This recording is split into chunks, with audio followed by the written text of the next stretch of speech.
Welcome back, PGF fans, grappling fans, jiu-jitsu fans, fans of sports. We are here again at the Egghead Scramble podcast, and I have, two really treats for you.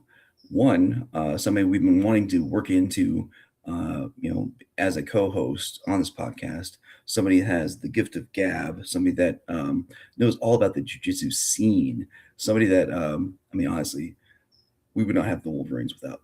He was the first guy that hopped on that believed in us, and then he somehow wrangled all of our sponsors that helped pay for the season. So I'd like to introduce you to our new co-host, Donald Rosenau.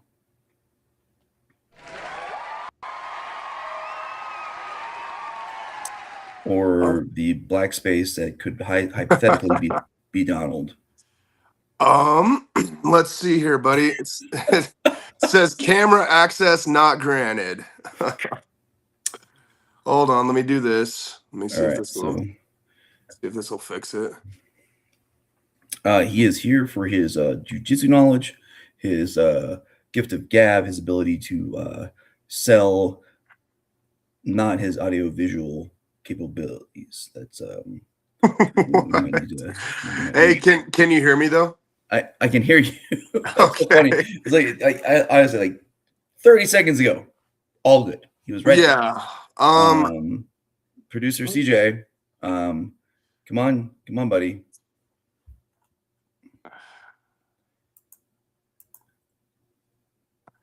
I think it just might be a granting. Here, let's see. All right. Well, this is actually really funny. Well, we don't need to see me anyway, brother. It's a pleasure to be on here with you. Whenever CJ can fix the camera, I'll show my smiling bald face. But yeah, thanks for having me on, man. I'm excited to do this with you. Here we go. Maybe I got it. Can you leave the stream real quick and then come back? Okay, leave. CJ just said the IT guy, restart your computer.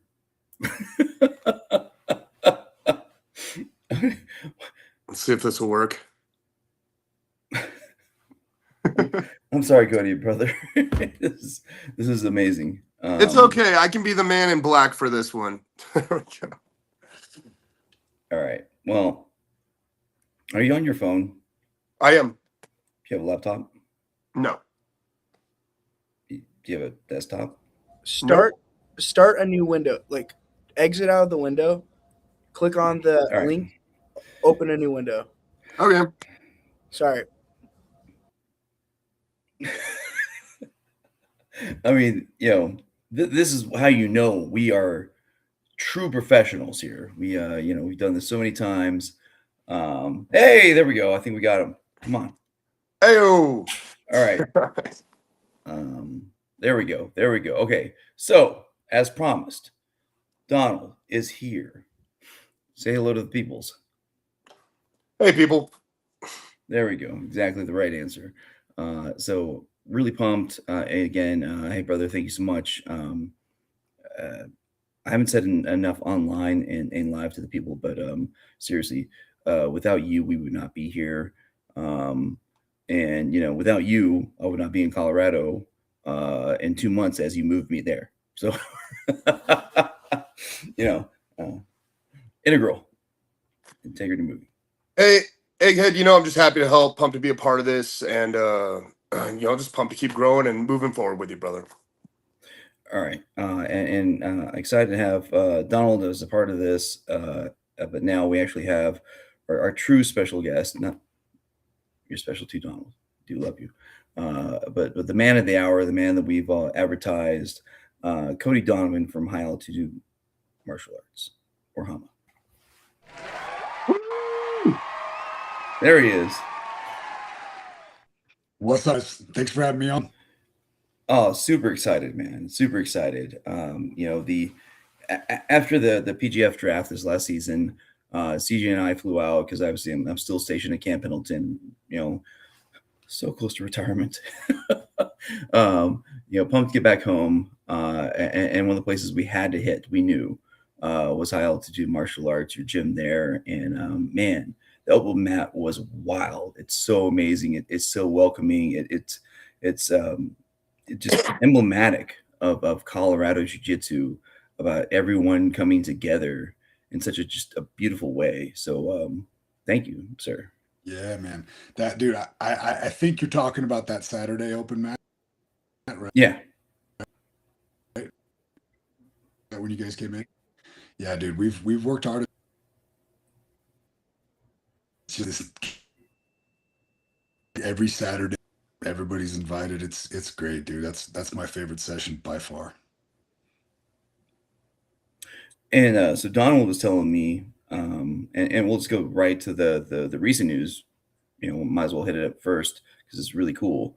You just took 22 kids to a Naga and had some amazing results. Yeah, man. So Riley, you guys know Riley Golden, right? He runs our youth program, and him and all of those coaches, I was down there as well, but they brought the youth competitors down there, 22 kids. They won 20 gold medals. I mean, just crushed it. It was amazing. Really, really, really good matches.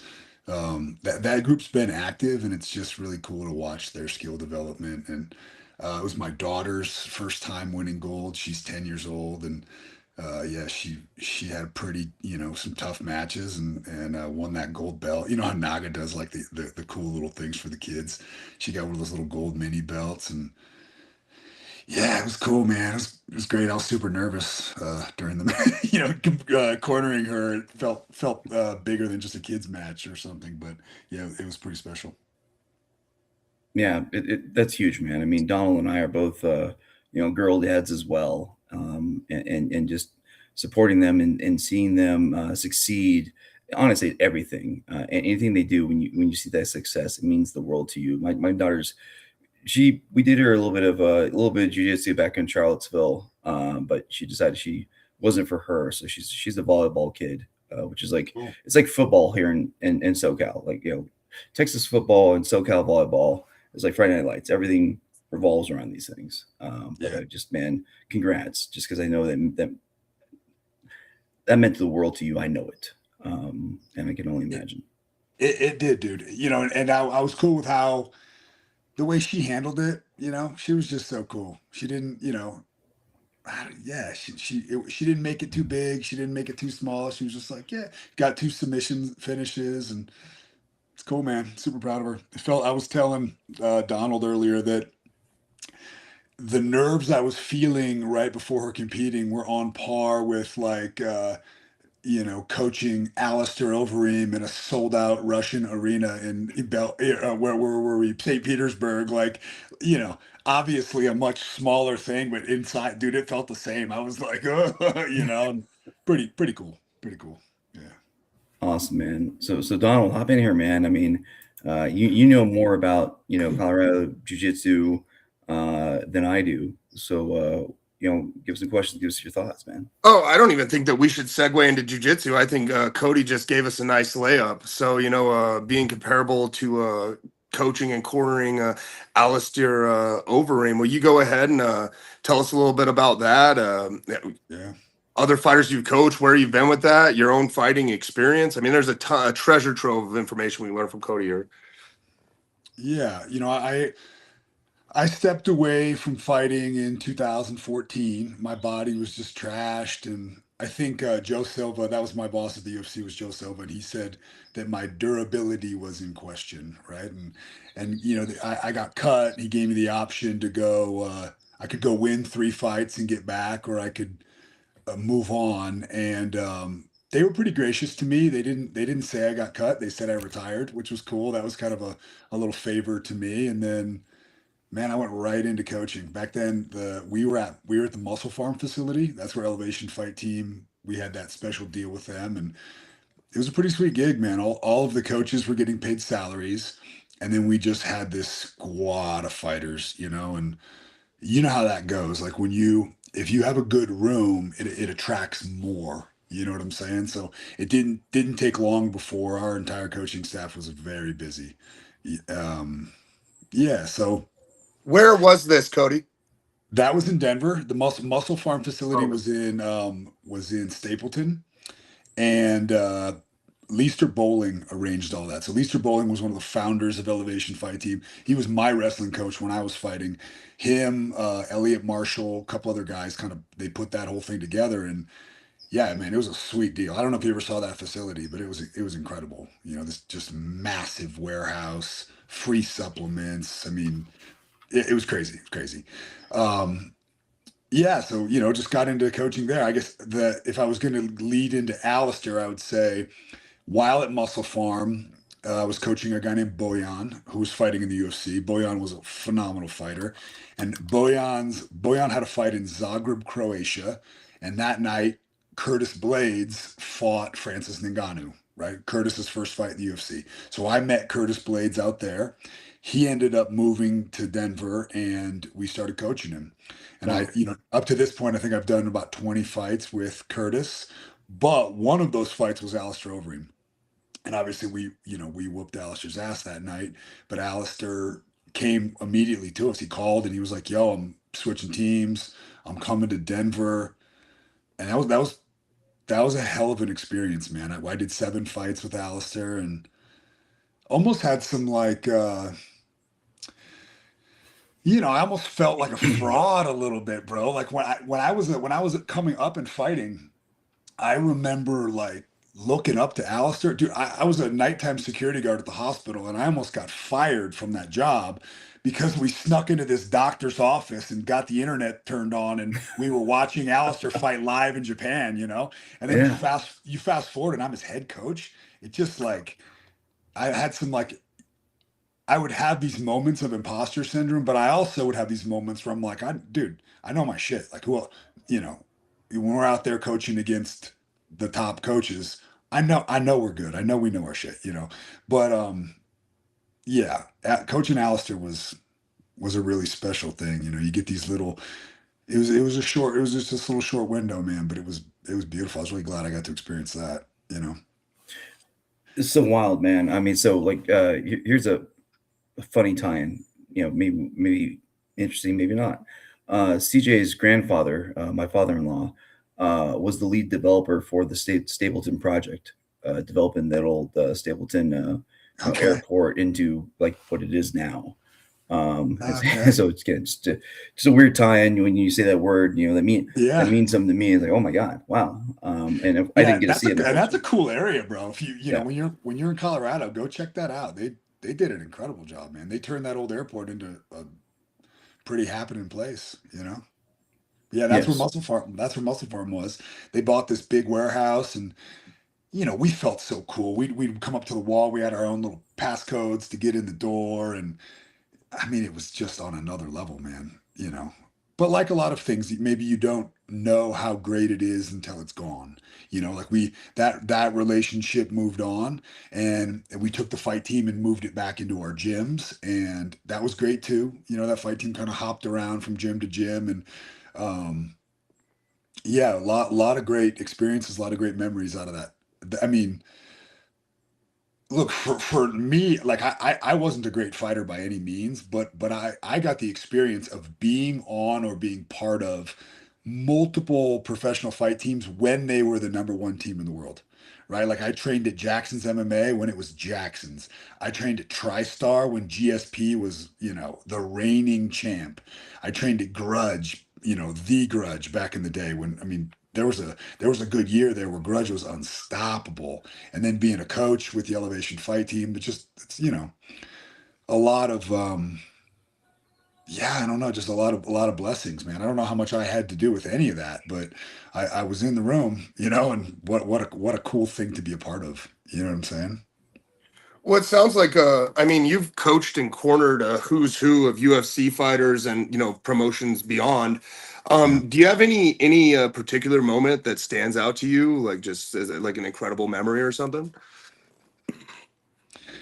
I mean, most recently that the Blades Hokit fight was an incredible experience.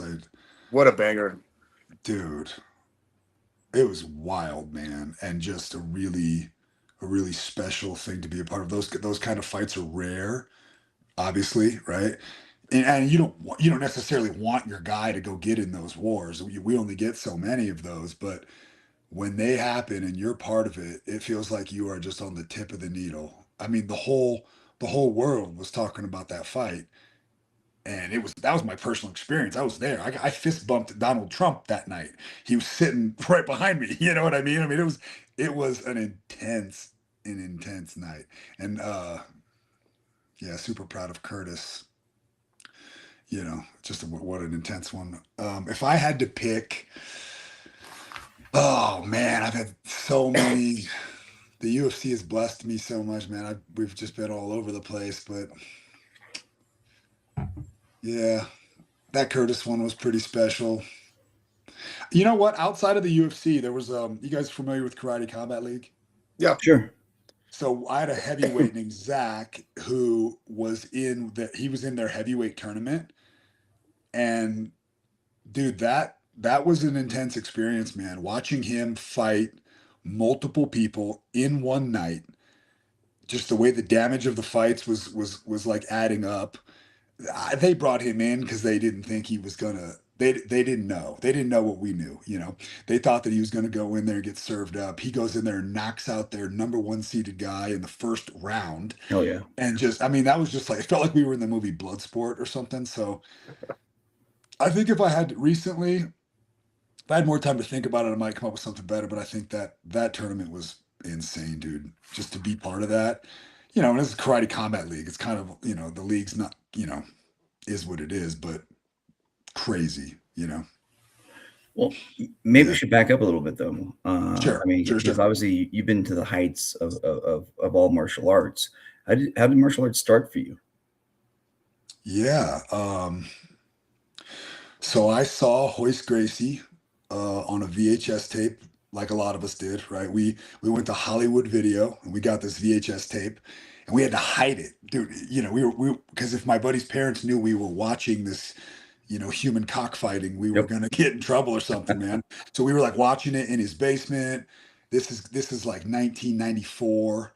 And then we're in the backyard, like trying to mimic like triangle chokes and rear naked chokes and all this. And um, a couple years later, I'm in high school. So you fast forward, it's like 1996, probably the year of 96, 97.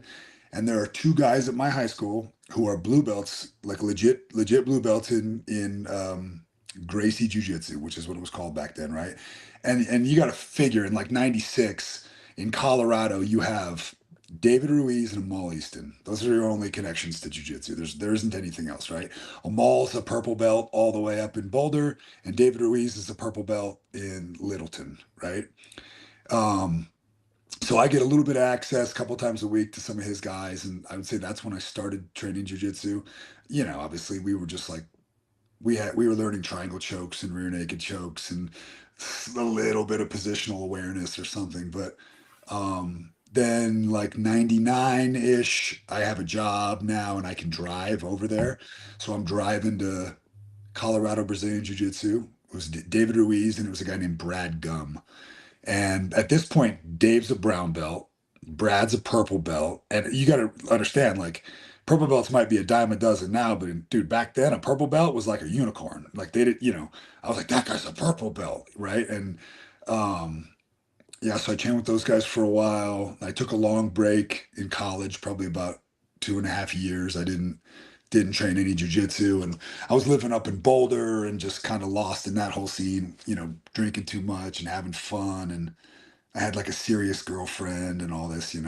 I lived like a mile away from Easton Jiu Jitsu and never walked in the door. I always wished I would have, but um, yeah, then kind of all that came to an end, and I moved back to Denver and needed to get back into something. And Nathan Marquardt was one of the first guys I met. One of my buddies was like, you should come train over here. Nate's a world champion. He fights in Pancrase and all this. And I had no idea who he was, but I went in there and I hit it off with him. And this would have been like real early 2000s, probably 2003, something like that, maybe a little bit earlier. And I just hit it off with Nate and never stopped training. I became Nate's student. Nate introduced me to mixed martial arts. He brought me down to Albuquerque one time. So you guys remember the fighter Keith Jardine? Yeah. Oh, yeah. Yeah, so the Dean Amin. So Keith had a fight coming up, and they just needed some guys that weighed, about 220. it was a 205er, but they needed me and a few other guys. And I went down to Albuquerque, and these guys beat the hell out of me. And at this time, I'm pretty like I'm a purple belt who's winning the local tournaments, but I'm just a jujitsu guy. And I go down there, and these guys beat the hell out of me, dude. And it's a 8 hour drive back to Denver. And on that drive, I made up my mind. I was like, I'm quitting my job. I'm not doing anything else. I just want to get good at fighting, you know. And that's what I did. And then you know, the early MMA scene in Denver, just the whole martial arts scene in Denver looked a lot different back then, right? Like you had Amal and all of his guys up in Boulder, right? You had Sheldon Marr had a group of guys at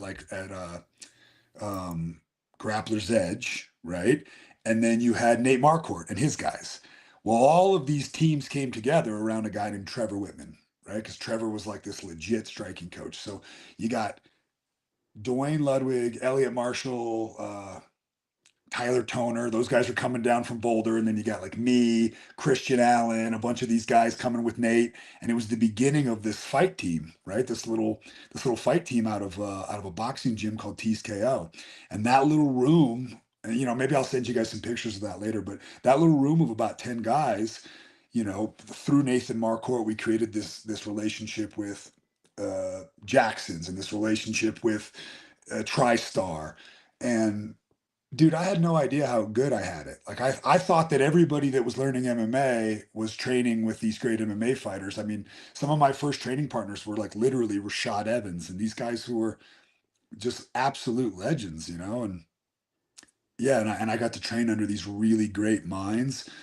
Um, Greg in particular, but Trevor, Leister Bowling, Amal, uh, Elliot, Faraz Sahabi, just you know, the list goes on and on and on. But just these really, really great minds of mixed martial arts, and um, yeah, does that make sense? I think that's one of the reasons why our team has stayed so far ahead of the curve is because I'll travel, or even when I went to the UFC Coaches Summit, and I'm not trying to shit on these guys, but I listened to the way the other coaches were thinking about MMA, and just the way they were thinking about it was the way we thought about it 10 years ago. Like Mm.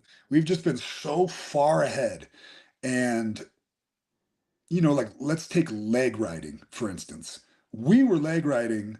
There was a time in history where us and a gym in California full of Russians was the only two places that even understood the concept of leg riding, right? And then, you know, you watch this evolution in jujitsu where like leg riding is a good natural response to shutting down entanglements, right? Um, so the sport evolves and catches up, and now it's this huge thing. And Craig Jones puts out this great series on riding the legs, and he's a genius, and his terminology is better than any of the terminology we ever had. But we were still doing that shit 10 years ago. You know what I'm saying? So it's just like it's really cool.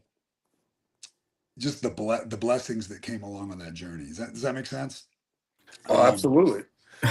yeah, Seriously, you're talking about all the people that I learned jujitsu from online on YouTube University. I mean, all those people that you'd search yeah. out because they have the truth, and it's like, oh my god, this is amazing. This video is changing my world, Yeah. and that was just your life. Yeah, That was your that was real life. just It was like in person with these people. yeah, and look, dude, there's a sacrifice to having that life. Like I couldn't hold a job. Yeah, I you know, there's a whole collection of ladies who do not think I'm a great man because of the type of boyfriend that I would have been back then. Like I was just a selfish asshole, right? Like I would drop if I found out that Rashad and Nate had already booked their tickets to Montreal, I would, you know, beg, cheat, and steal to get my ticket to get to Montreal because I wasn't going to miss out on that camp. You know what I mean? I was like, whatever it was going to take, whatever couch I had to sleep on, whatever, it didn't matter. Like all you had to be was in those rooms, and I somehow finangled my way into every room there was back then, you know, or at least those rooms. And yeah, and it was great, man. It was great. It didn't necessarily lead to a great like I wanted to be a fighter. You know what I'm saying? I was a fighter. I was a fighter, and on the regional scene, I was like damn near undefeated. But you get to this point, especially back then, where it was like a combination of opportunities missed, Maybe I'm going to get paid more as a sparring partner if I travel this month than I am from this little regional, podunk fight. And I want to be in that room anyway. So I take that. Time goes by without fights, then an injury, then a surgery, and then there was a point where it was also like really hard to get fights because, if you're fighting somebody on a regional scene, and you got a decent record, but then they look you up and all your pics, I'm taking pictures with guys that these guys think are like superstars, and these are the dudes I like live with. You know what I mean? And that made it really, it just got really difficult. And then by the time that I actually got the call, dude, I was kind of like, I was ready to walk away. I was like done already. I was ready to move into coaching. I had a lot of ideas about business. Nate Marquardt owned high altitude martial arts, and the gym wasn't doing well. And it needed some love and some care and it needed somebody in there every day, like grinding. Mm. And I believed that person was me, but then also, you know, it's hard to do both those things. You know what I'm saying? Which call was that, Cody? The You said when you UFC got the call. call. Yeah, the UFC call. Yeah, yeah. I was walking on a grocery store and I get a phone call from Brian Hampers. Brian Hampers he managed me for a long time. He managed like Cowboy, a bunch of us, and um he calls me and he's like, "Hey, I got a fight. We got a new fight." And I was like, "Well, I already had a fight. I was already in camp." I was like, "A different fight?" He's like, "Yeah, it's sooner. How much do you weigh?" And I was like, 235. And he's like, "Oof, all right. You think you can make 206?" And I was like, "Well, how much time do I got?" He's like, 7 days. I'm like, 7 days? And he's like, "Yeah, because you lose a day on the way there." I'm like, "Where am I going?" He's like, "Australia." And I'm like, "Australia? What organization is this?" And then he just said, "Are you sitting down?" And I go, "Shut the fuck up. Are you?" I go, Yes, yes." He's like, "Yeah, man. The UFC said if you'll come fight this dude." It was 9 days away, right? But you like lose a day and all this. If I come fight this heavyweight guy, Nick Penner, if I'll fight him at 206 um, in Australia, then they'll give me a contract. And like you don't say no, you know what I mean? So I just had this hellacious weight cut, dude, and it was brutal. I remember it was me and Elliot out there in Australia, and dude, I mean, I don't even know how I made weight. But the fight starts. Well, first of all, the fight's at 7 o'clock in the morning because I'm the first fight on the undercard in Australia, and it's like, different time zone and all that. So we wake up at 5 a.m. and I remember just like sitting on the beach and I'm praying and I'm watching the sun come up, on that Gold Coast. And yeah, I get in there, and the first thing that Penner hits me with knocks me down because my brain just has no juice in it. And I remember I get up or something. He hits me again. Dude, I swear to God, the second time he hits me, I'm out. I'm knocked out, right? You can't even see it when you watch the fight. But I remember like falling into like soft pillows. And I'm just like, oh, it's like so peaceful. And somebody's like knocking on the door. And I'm like, what are you doing? Who's bothering me? The door is my head. He's hitting it, right? And I remember just like my subconscious is like, you're in Australia and you're getting your ass kicked. And then I just like snap out of it. And I get up and I knock him out and I win a bonus. And dude, talk about a life-changing experience. Like I've said this to other people, but when I flew to Australia, my checking account was overdrafted. Like I had no money. I was like negative $17 or something. And then I flew home with a fight of the night bonus, which they gave me, plus the show money and the win money. I came home with like 70 grand or something. And I thought I was a damn millionaire. It was crazy, bro. Life-changing money. Oh, dude. Yeah, it was so good. That was a fun one though. Special time. But it also was, just I had to be realistic. Like, well, one is goal setting is a dangerous thing. Like, you have to set crazy high goals because at that point, my goal was like I gotta just be in the UFC. Like everybody, imagine there aren't that many UFC fighters in the world, right? But every room I was in was full of nothing but UFC fighters except me. So it almost made it feel like I wasn't legit or I wasn't real or something unless I earned that. So earning it and then earning it in that fashion felt great. But then what? Then I was there. And my body was dinged up, man. And yeah, it was rough. You know, I was in a few years, 4 fights, and I was an alternate once as well. And then that was it, you know? Yeah, that was it. I don't think I was supposed to be there. I think I was just supposed to, it lent me the credibility to do what I do now. You know what I'm saying? And like, I don't doubt God, man. I think that God wrote the perfect story for me. Like, I wasn't supposed to be a UFC champion. You know, I was supposed to be on the other side of the fence. And um, yeah, that's where I belong. I'm really happy on the other side of the fence, you know? I mean, I'd Yeah. say that you know, in the end, time is undefeated. You know, Yeah. we all get the miles on us. We all, you know, no That's right. matter what you're doing, whether being a Marine in the boots and your knees get destroyed, or being in the fight so long that just the punches, etc., they just mount up, and getting all the injuries happening, or just all of us, all of us as men. I mean, time takes a toll, and but it seems amazing that you already kind of like had that in your mind to say, you know what, I'm smarter than this. I think I can actually like you know, shepherd other people. I can improve other people, and that was a great transition. Yeah. You know,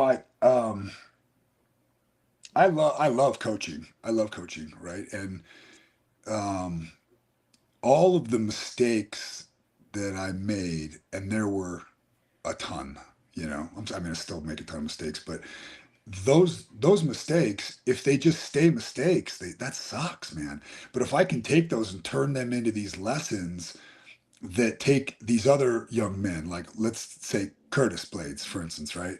I've done 20 fights, around 20 fights with Curtis, and that's been one of the most rewarding experiences of my entire life, you know. And sometimes when you're in these, you think you're going to have lots of them, right? But then as the time goes by, I'm 45 now, I understand there isn't going to be another one of those. Like the relationship and the experience that I got with him to go on the journey with this young man with so much skill and so much potential, to have a world title shot with him, to do all of the things that we did, so special, you know. The everybody that comes along for the ride, like, it takes a village to do all this, right? Like, um every one of these great fighters that I got to coach, I'm not the coach. There's like a few of us, right? And we're all, the fighter trusts us, and all of our ideas come together, and we build this beautiful thing. And you know, there's a story with Curtis that's really really special to me. And it's the second time that we fought Tom Aspinall, right?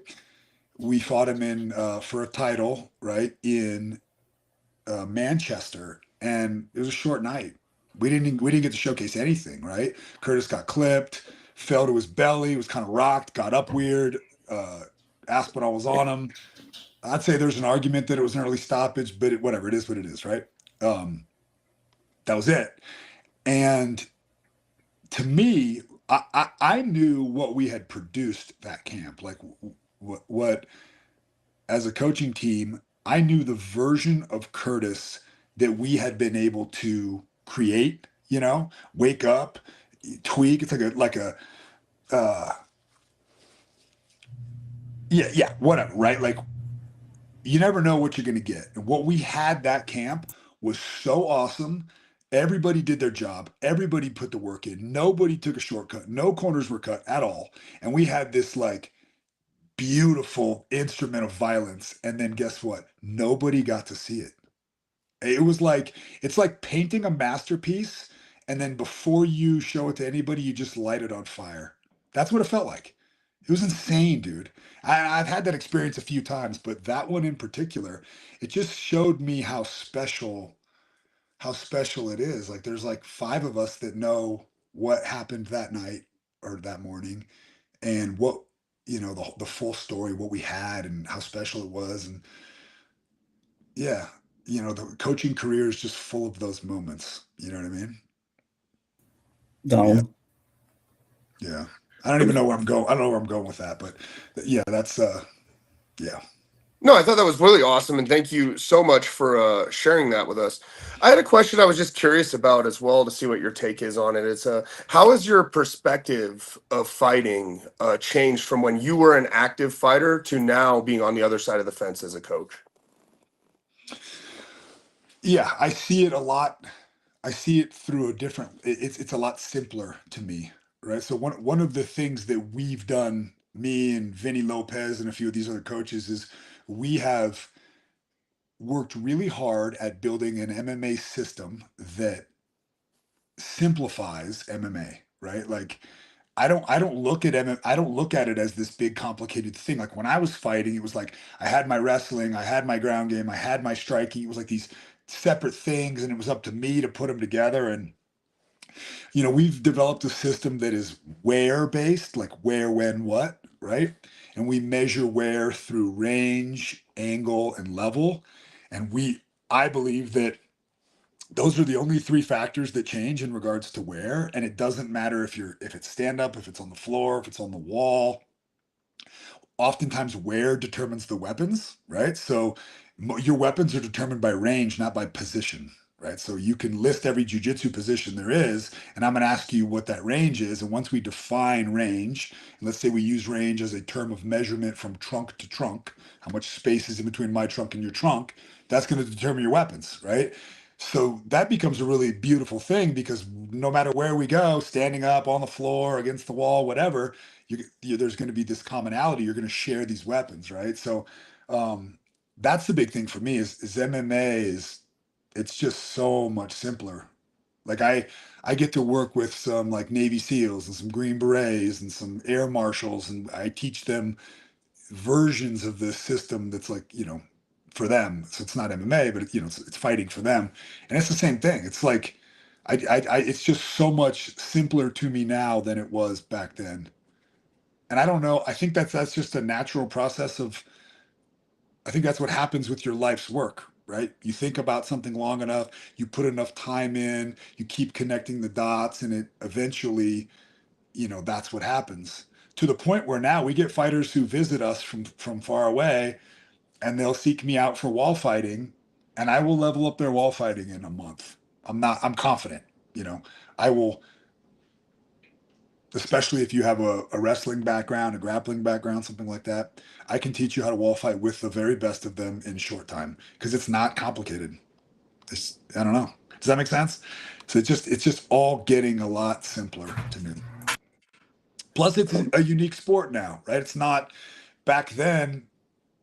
I mean, there's an argument to say that I got into MMA when it was still a little bit of like testing martial arts. Like, they still they'll still do a thing where they'll say this man is a freestyle fighter or this man is a jujitsu fighter and all that. But I think that's bullshit. You know what I mean? Like as a matter of fact, if they say that, if they say this man is and they list it, to me that almost like highlights a weakness more than anything else.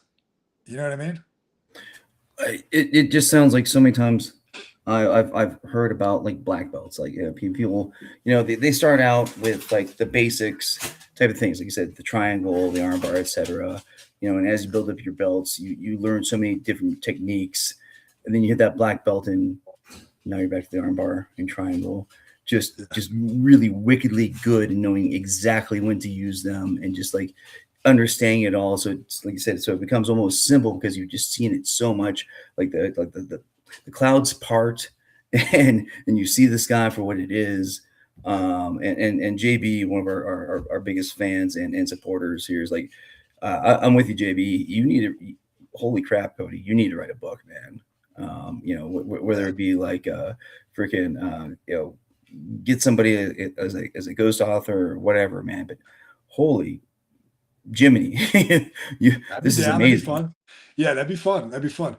Um, dude, it's funny how like it's these weird little moments when the clouds part, like you just said. I know the moment that our system, I would say me and Vinny Lopez share share this system together. We both contribute to it, and others as well. The fighters contribute, obviously. Like we work on something, we go test it on TV at the highest level. You're going to get data back, and then the data, you make your adjustments and stuff. But I remember the exact moment where during COVID we had about 30 fights where we were locked in this hotel in Las Vegas, right? I don't know if you guys remember that hotel, but it was this like crappy hotel that they stuck all of us in and you weren't allowed to leave, right? And it actually, some of my best memories in coaching now are in the quarantine hotel. It was actually a really special time in history. But there was a swimming pool and a barbecue stuck outside in the courtyard. And Curtis Blades had just beat somebody up. And Vinny and I came back there and we were cooking ribeyes and eating edibles. And we're just sitting there talking. And it just, we started to like be like, dude, this is just like this, which is just like this, like, oh my god. And we just started like, going, and like that's when like the floodgates opened on a lot of these ideas, and we test it. That's the big thing. If you have ideas like this and you're not testing them, then who knows. But if you're testing it and you're getting back data and you're making the right adjustments and you're skeptical, then yeah. Does that make sense? I 100%. Phil. I mean, I'd say I think I didn't. Well, I would say that unfortunately with the Wolverines last season, because I have a day job, so I basically had to come in for like 28 hours. CJ did warn us that if you say the Wolverines, He did. we'll get that. He did. So thank you, CJ. But I felt a little bit of that. We had our fire pit and having the guys that were just living the life for weeks together, and they get there and I'd always be there, because I cook steaks every night after we have a big match night. Because that's like I asked them first, like Marines, before you go to battle, you get steak and lobster. I told them I'm not cooking lobster. Sorry guys, I don't know how to do that. I got steaks on the grill for you, but I can do that either the night before or night of. And they said, you want to do it night of, earn it. So I was always there, helping cook that stuff. Some guys helped cook the steaks too. But anyways, I saw them break down things, people from so many different backgrounds. And, I'm not going to say they were doing edibles. They did other things that I'm not allowed to do because of UCMJ. It was all over. But, but again, that amazing thing of like seeing all these guys with these different perspectives, like seeing the light bulb turn on, was just freaking beautiful. And so yes, I completely get it. I mean, it wasn't to the level of like the system that you've built, but again, I just love those guys all coming from different backgrounds and sharing what they had and their perspectives and viewpoints and making something new or making some new connections for each other. I think that makes sense. Yeah. That's one of the most special things about martial arts, man. And there are martial arts rooms where that's not happening, but I don't want to be in any of those rooms. I want to be in the rooms where nobody cares where you came from. Nobody cares about any of that. Like they care about sharing the knowledge and you know what I mean? Like I've been in some rooms where if I were to ask the professor a question, he'd try to sell me a private lesson or something, like I don't ever want to have anything like if I know it and you want it, it's yours. And hopefully you use it and make it better and share it back to me. So you know what I mean? Like that's the goal, man. And, I mean, that's what all these guys are doing on Saturdays at that mat that you were talking about, right? It's like everybody's just getting in there from all those different backgrounds and just beating each other up and sharing. And what a special thing we have in combat sports. People outside of our people that aren't like us, right? That are outside of that, they don't get it, right? They don't understand that, like, what a weird thing, maybe I'm having a rough day and I show up on that Saturday. And if you guys aren't there to like beat me up or test me or push me, I don't get better. And maybe you're having a bad day and you don't even want to be there. You know what I mean? But you show up and iron sharpens iron. And it's just, even after 30 years of jiu-jitsu, it just never gets old to me. It's so special, dude, And so many people have that same viewpoint of just that giving, that brotherhood that you have. And I'll tell you, I mean, obviously before about the team, being a commentator for 5 years of the PGF, and just mind blown about like seeing all these like, Mount Rushmore of jiu-jitsu come through that place, and then all of a sudden you're like, wait, I was just talking to Hoist. oh my God, I was talking to Hoist, or like, having Sam after he got his two kills that last night, and we're talking about the hand placement. So you get that can crusher, Mars, I mean, I saw the video of him, he's talking about the handles up there, and it's like, oh my God, this, this is the person that taught the person that taught the person that taught me, and I sought out online just so I could get a little bit of that, and now we're talking, and we're texting back and forth, and it's like, but there's no errors. There's just like you said, there's just, I have knowledge and I'm gonna give it to you, and we're gonna share each other, and it's like it's freaking beautiful. I mean, that's like one of the best things I've ever been a part of. Period. Yeah, one of the things that I found is when you meet your heroes in martial arts, they're just like you. They're just a dude. Like they're not, you know what I mean? You might, I don't know. I don't meet movie stars or any of that stuff. But when I meet these legendary fighters, they're just dudes. They're just dudes like us, man. They're just dudes that did it really well or had the right opportunity or whatever, We're all, we're all the same, man. It's pretty special. Sorry, Donald, I haven't let you have much time in here, so get at it, brother.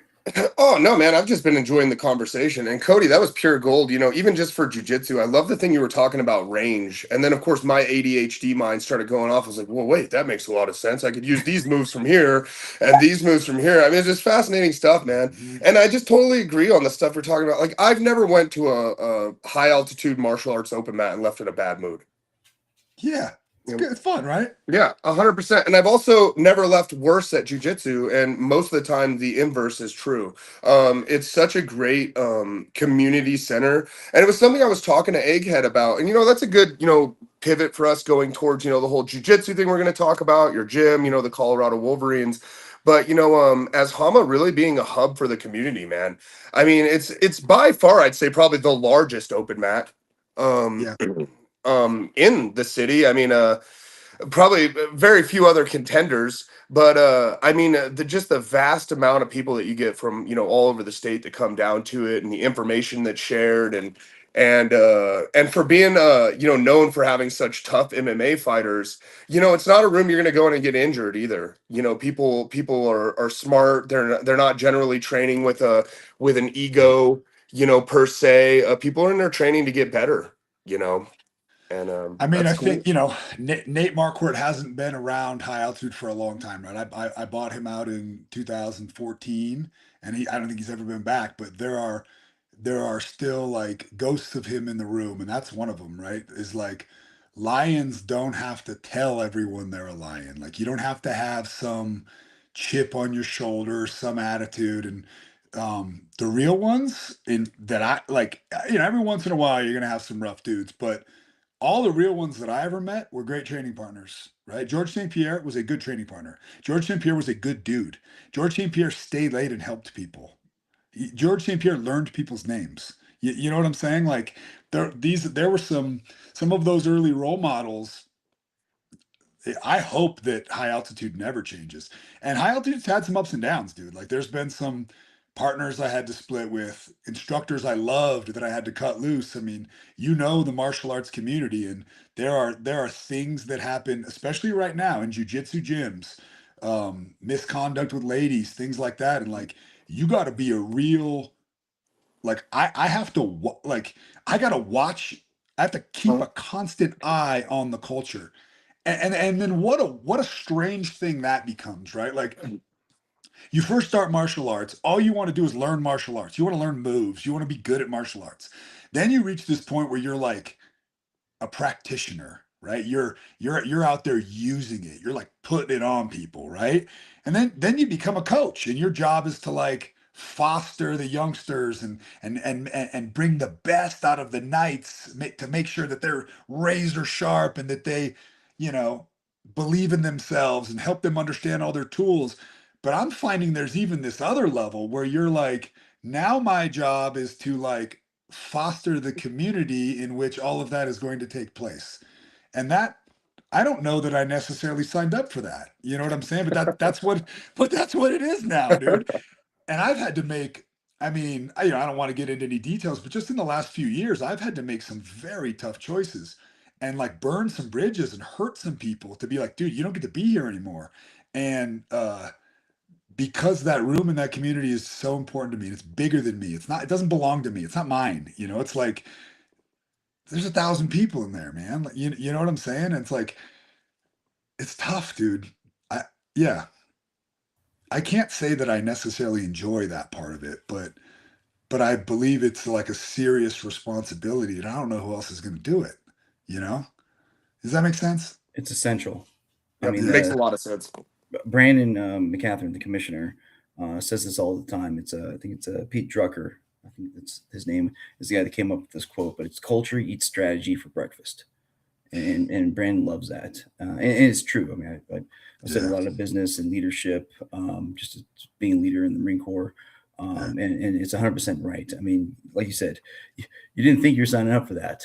But you realize that's the essential thing, is that like once you kind of like elevated yourself, you've seen all the other things. It's like, now it's your time that you know how it needs to be. And if not you, then who? And that's the problem. Like you have to be that person that's seen all this stuff, that knows how it should be. And that supervision is the most important troop leading step. And it can be rough. It's not as much fun, but it's essential, period. Yeah. And when like, I'm not the guy, like, I'm not the hammer anymore. Avery's the hammer, right? Avery's the hammer, or other people in there. Like we have a very awesome team at high altitude. All those guys, dude. Like, oh yeah, Valor is awesome, right? Avery is all. I don't want to go through names because I'll miss a name, but dude, these guys are awesome. You know what I mean? We're gonna quiz you later, so get ready. Yeah, but imagine what happens if I'm not willing to step out of the way and let Avery be Avery. Imagine what happens there. If I'm like, no, I'm the man. No, if I'm in there like trying to be the big dog, like I'm not the big dog. First of all, Avery will whoop my ass, at jiu-jitsu. And that when he steps in to that role, I get to step back to this other one, and even if I don't want it, it's like it's just this kind of beautiful thing that unfolds if you let it. You know what I mean? Yeah. Oh, 100%. I think that's a great segue too. You were talking about some of the names, and I think in this way we could do it without you having to feel guilty. The Colorado Wolverines is having another season coming. He warned you, Donald. Yeah. We're having another season coming up, and actually we're going to throw a qualifier here pretty soon. We don't have a set date yet, but this season's going to be a little different. There's going to be it's 5 weight classes, right, Egg? Yep. Okay. 145, 155, 170, 185, and 205. And in the way that it's a little bit weird in the PGF, you get a 2-pound allowance, and you got to weigh that first weight like a day before your first match. But then after that, a little bit of grace, they let you go bigger, sure. But you can't go past the next weight class. So if you're a 185 you got to weigh in 187, day before your first match. But then you cannot weigh more than 204. So you can't actually hit that next weight class, but you have to do that the day of every subsequent week for the 5 weeks. I know we'll have some names for you. I mean, I'll hit up Avery on this and get even more, but off the top of my head, we should see if Avery can make that 185. We should look at John Gomez. We should look at Riley. We got a handful of little guys at 145. Some of them are 135ers, but yeah. I got some guys and some gals that would love to come give it a shot for sure. Well, here's the thing that people don't know too. Obviously, we couldn't have you on here and not like talk about that legendary career, you know, in coaching and MMA and stuff. But I mean, what we didn't really, I guess, like highlight or lead people to believe is that Hama's actually got some incredible jujitsu competitors and practitioners. Caleb Crump, Avery Blade, both killed it at trials here very recently. Riley Golden as well. I mean, it's just some incredible jujitsu people in there, and I can't imagine not seeing a couple of those names winning qualifiers coming up for the Wolverines. But Hama, very very good, and you see their names at all the largest tournaments in jiu-jitsu. So Yeah, thanks for saying that. I mean, we're working really hard in there. We, you know, the way the business is structured is each of our programs has a department head, so a person that runs that program. Avery runs adult jiu-jitsu, right? Riley runs youth jiu-jitsu. Guillerme runs adult striking, and um, those guys are good leaders, man. They all have their own vision that aligns with my vision, and together we, you know, try to help them do whatever, you know, whatever their goals are. Obviously, we want to compete at a high level. We know that, right?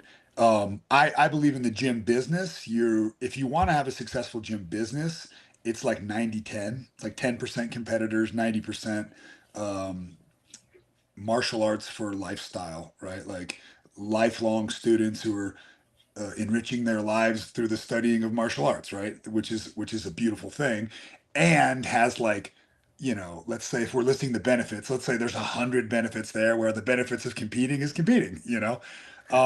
But I mean, I don't ever want to have a gym that's not competitive. I'm not interested in that. You know what I mean? And um, yeah, and I know the success that you see in the jiu-jitsu program is so much of that is on Avery, on the type of room that he cultivates, um you know, if you come to high altitude, you see all the classes that Avery teaches, but what you don't see is all the time that Avery gives to these guys. Like, let's take Caleb, for instance. I know for a fact. And look, Caleb is a competitor, so he is in a stage in his life where it's okay to be selfish, right? So it's okay to take, and Caleb takes, and Avery gives, and yep. gives and gives and gives, right? And yeah, and I watch that dynamic, right? And that's part of it. There's like a selflessness to having, you know, to like, you know, for Caleb to be out there doing as well as he's doing, it doesn't happen without an Avery Yep. and all his training partners or whatever. So that's a special thing, you know? Oh no, I could co-sign that all day. You see Avery giving a ton of time. I don't even train at your gym, and Avery will always answer my questions, help me out before tournaments. Yeah. Yeah, Avery's a really good dude, man. And that dude, that's the thing that I saw in him that I liked. It wasn't the jujitsu skill, which he has. It wasn't the physique, right? I was joking earlier. I said he looks like Donatello from the Ninja Turtles, right? He does. Like, Yeah, if That's you're a trying to, if you're, compliment. I don't know how does he make 185. That guy's yoked. I mean, dude's that. jacked, bro. Good lord. Man, if you're trying to sell a scary room, you want that guy standing at the front. But what I saw was how much he cared about people, and that's what I care about, right? Like um, if you want to have a successful gym, your students need to know that you care about them.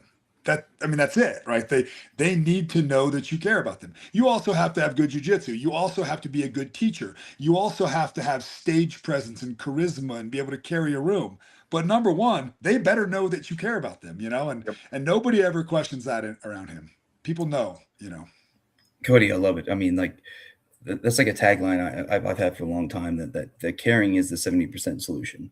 So we talk about the 70% solution in the Marine Corps a lot, so much so that some of my students, I was a professor for 3 years at the Army JAG School, and they snuck in Care Bears into my damn office. And so, you know, this Marine with a, you know, has a freaking big pink Care Bear, and people are like, "What the hell is that?" Well, just that thing. If you care, that's that's number one. You establish that, and then everything flows. Everything That's right. flows. That's right, bro. That's That's right. beautiful, man. That's right, man. Yeah. Hey, and you know, Cody, just as I think that's a good segue too. You know, a big part of like what what we're trying to accomplish here, and why Egg started with the Colorado Wolverines as a PGF team franchise, is that we care about community as well. It's a big part of why I got on with him. I wouldn't be a part of this if I didn't believe that our mission was really to bring together Colorado gyms and to grow Colorado jiu-jitsu. Yeah. And to be able to highlight these gym owners like yourself, and we had Boris on, and there's a whole list of other ones we want to go to who are real hubs for the community. I've never felt unwelcome in your gym. And with your central location, you guys pull people from all over the place, man. And we really, wanted to touch base with you and hear your story, and to just let you know that, the Colorado Wolverines, man, like, we want to be that kind of thing where, like, obviously, of course, everybody competes against each other. I mean, Caleb Crump and Anakin just went 1-1 against each other at Naga yesterday. Yeah, You know what I mean? But sure, yeah. we're all friends. I mean, they're good friends, but what we're trying to do more is to kind of Colorado sharpen iron for us to more win on those bigger stages, and for everybody to kind of, come together and bridge gaps and train together and grow together. Because it doesn't really matter who wins the local Naga. I feel like that's kind of a thing in the past, whereas now it's more important that everybody can train together and see if one of us Colorado boys can punch all the way through an ADCC trial and make the big show. You know what I That's mean? right. And that's the kind of stuff we're trying to foster with the Colorado Wolverines. It kind of feels like, you're Warned you. you're the kind of gym owner who kind of believes in that same kind of mission. Yeah, dude. I mean, we used to say this in MMA all the time. Like, nobody cares who the best fighter in Colorado is. We're trying to be the best fighter in the world. You know what I mean? And Exactly. look, I understand gym owners not wanting to get their students poached from other gyms or whatever. But even that, dude, like, if I have students that cross train, good. I want that, man. Like, you have to believe in your product enough, and believe in your culture enough to know that it's safe to let people, you're not trying to be that dude that won't let his chick go out or something because he thinks she's gonna run away or something like Yeah. that. But even more specifically, with our elite competitors, we have to be building rooms where they are training together often, right? Often. And that's easy to do. Like, let's say you take the top 20 guys in Colorado and you want them training together. Okay, so let's pick 3 neutral mats, and each of us hosts one, and or whatever that looks like. And because that's the only way it happens, man. You don't, when the guys are afraid to go train in a different room because this, that, or the other, man, it's just, you're not going to get there, Yeah, brother, it's hilarious. I mean, how much our viewpoints are so similar. I've had other teams in the PGF where they won't let their guys train at other gyms and train with other teams, and I'm like, brother, I'm bringing these guys out here for 7 weeks in Vegas, and hey, I got it. I'm putting them up in Airbnb. I'm paying them, to compete, and yada yada yada. I got it. I'm doing things with them, but I'm not giving them life-changing money. I mean, this is an opportunity for them to sharpen themselves, to get better. And man, please go train where the heck you want.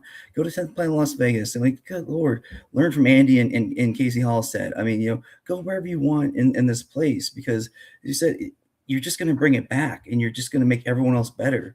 Come on. It ain't hard, Yep. Yeah, man. And whenever it comes to students, and I guess the same with competitors, I always like to think of my hands full of sand. If I start squeezing the sand, I might not drop the sand in my hand, but my hands aren't going to overflow. You know what I mean? And like, I think it's just foolish to try to do that, especially with athletes, man. Athletes can feel that, and it doesn't feel good. No athlete likes some coach who's like, "Hey, you can't go over there. You got to stay here with us." Like, why? Why? You know what I mean? Like, makes no sense. And I mean, so I would just say, if you're training in Colorado and you want to come train with us especially on Saturdays, but there's a few sessions that Avery runs where we allow anyone to come in. Nobody's going to hassle you. Nobody's going to try to force you to sign up. Nobody's going to beat you up because you're from a different room. we'd love to have you. Come help sharpen my guys. We need it. You know what I'm saying? Yeah. Love it. 100% co-sign that, man. Not only on the Saturday, I've come to Avery's 12 o'clock noon classes. Always welcome. They've got a shower. That's a huge deal. And just a real good room and very inviting. Yep. No, Nobody's ever tried to force me to sign up or anything like that. Super impressive facility too. I mean, you filled it with amazing people, but like, man, you go in there and like, wow, this is really nice.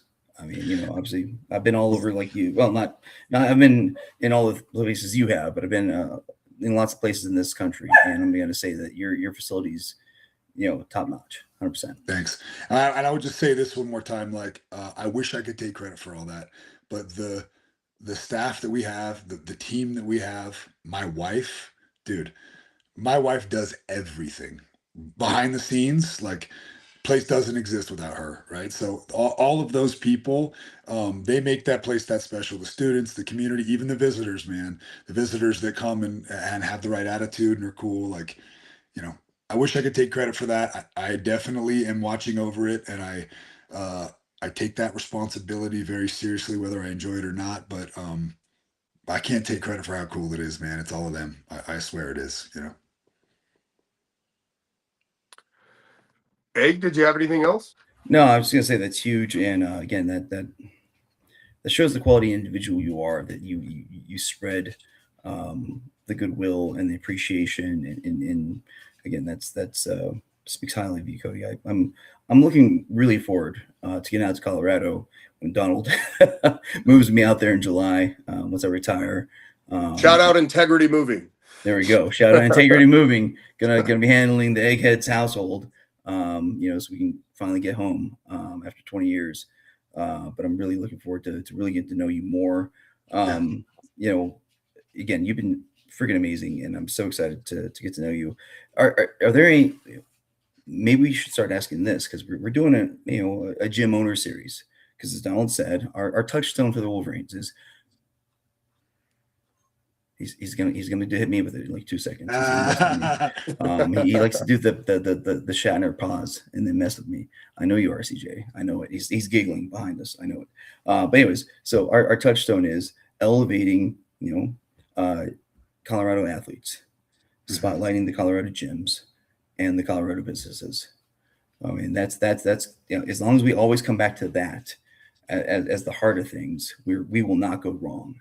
And so, talking to you has been amazing. I mean, man, it's wild. Again, I'm excited to get to know you more, but who would you nominate of other gym owners?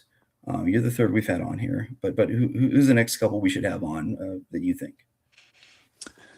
I mean, I think you should have in Colorado Jiu-Jitsu. If you didn't have Elliot Marshall on, you wouldn't be painting an accurate picture of Colorado Jiu-Jitsu, right? The Elliot has more students than all of us combined. They're probably sitting at around.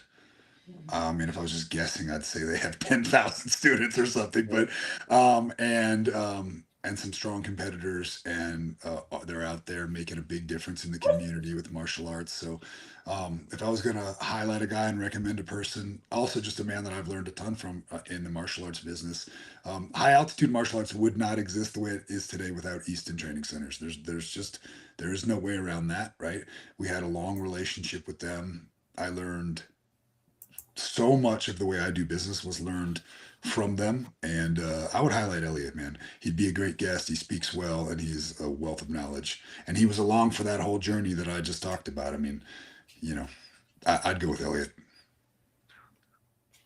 Thanks. Awesome. Yeah. Definitely looking forward to it. I mean, Donald, we've been going, and I appreciate you, being so giving of your time, Cody. Sure, we've been man. on for more than an hour. Donald, what have I missed? What have we missed here? Oh man, I don't even know. I mean, what a fascinating conversation. I mean that, Cody. Thank you so much, Coach, for coming on and sharing those stories with us. It's so funny how it works, right? I've known you, for going on 3 years now, and you never think to ask people this stuff. Yeah. You know, you just show up and you train and you see people in the room, but it's what an awesome honor to be able to sit here and learn that stuff about you. And thank you, thank you for sharing. I can't really think of anything that we really didn't touch on, although I'd love to get you on again sometime. We can elaborate cool. more on some things. Well, after we get a Hama, some more Hama guys on the team after next season, maybe we'll just, give a little back brief on how they did, or have you out to the PGF itself and get you on one of the couches, and that'd be pretty amazing, I think. That'd be fun. Count me in. It's not UFC, Cody, but man, what an experience! I got to go to this last season. It was so cool, man. Dude, it looked cool. I'm in. Let's go. Yeah, that looks super fun. Yeah. Yeah. Hey man, congratulations on that military career, and thank you for your service. Yeah, thank you, man. It's like I said, I'm just excited to be by family again. Just tired of moving. Love you, Donald. Love the movers out there that taking care of me, but good Lord, I'm tired of it. I just want to come back to Colorado and be done with that whole thing. But again, thank you so much for this time. Basically, I'm gonna wrap it up. You guys gonna go back into the green room, if you will. It'll take me like 2 seconds to wrap up, and I'll usually talk a little bit back behind there. But Cody, I'm sorry. Is there anything else that you wanted to share that we did not get to, or any partnerships you need to talk about, or anything like that? No, man. You guys, I got the gift of gab, dude. You guys let me talk. I like sharing. So yeah, thanks for having me on. Appreciate you. Awesome. Thank you so much. And CJ, I'll wrap this up, and then we'll talk a little bit on the background. Hold on 1 second. Wolverines. CJ. Oh, I thought we were gonna do it. There you go. Again, he like when you think you're in control, that's when he like does that to you. Does that pause? Just like, oh no, you're not controlling me. I'm the producer. That's the CJ move right there. Nice. I mean, he wouldn't let you just say Wolverines and then give it to you immediately. He has to wait a second and then. Or maybe his internet's bad. I don't know. It's starting to. Hey, everyone out there. Hey, welcome, new co-host Donald. Integrity Moving, but also integral to the Wolverines. And without Donald, we would not be here. And such a great person to talk to. And again, a force behind us and jiu-jitsu in Colorado. So thank you, Donald. Yeah, check him out there. But yeah, we've been going for a while, so let's wrap it up. Hey guys, we all can't have 20-pound brains, but I'll do what I can to help you out with that. See you next week.